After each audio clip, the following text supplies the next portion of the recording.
Nga Uganda yeteekateeka okwegatta ku nsi yonna okujaguza olunaku lw'abakyala enkya, abasisita baagala gavumenti etereze amasannyalaze mu malwaliro ng'emu ku ngeri y'okendeza ku muwendo gw'abakyala abafiira mu ssanya. Maama yeetaaga oxygen oba omwana yeetaaga okuyambibwako mu kussa, era tusaba gavumenti ekkirize tuwe amasannyalaze agamala.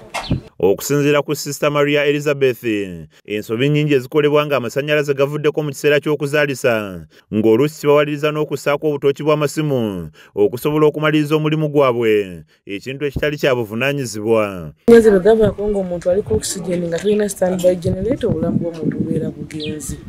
Tukkiriza nti abantu bafa era bafa olw'amasannyalaze ag'obutabeerako. Omukyala okuzaalira mu nzikiza tomanya ngeri gy'okutemu omwana oyo mu nzikiza omwo, obulamu bw'omwana bwa maama bubeera mu matigga. Sister Maria ennaku eno wagibotoledde aba Rotary Club ey'Ebuloba abadde badduukiridde eddwaliro lya St. Veronica Medical Center Good Samaritan Sister Tommy Buloba n'amasannyalaze g'enjuba gabayambeko nga gateekebwa mu bisenge abakyala mwe bazaalira. Sylvia Nakimuli akulembeddemu bannarotale akwasizza Sister amasannyalaze g'enjuba gabayambeko mu kuzaalisa ng'emu ku ngeri y'okujaguza olunaku lw'abakyala.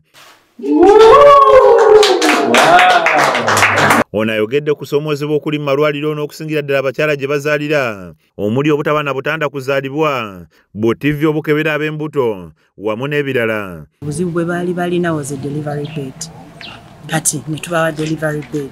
Bwe twali tuteesa okubawa delivery bed ne batugamba nti ate abakyala b'embuto be bajja wano tebaddayo na bupapula, baba basikaninga tebasobola kuddayo na bupapula. We tuviiridde kuno nga soleetereddwa mu wadi y'abakyala era ng'eyaka wabula ng'abasawo mu ddwaliro lino bategeeza nti kati ebbula ly'eddagala n'amasannyalaze agavaavaako buli kaseera mu wadi y'abaami bye bisigadde bibalumya omutwe. Tuuka mu ddwaliro nga wali enzikiza, ebisa ne bimuluma ng'omusawo yeetaaga omuzaalisa.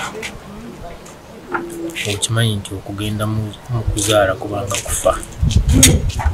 Kubanga asobola okusoma ebipande ajja kubanga asobola okweteekateeka. Kizza Peter yakusakidde eggulire lino ku lwa KSTV Agaalero.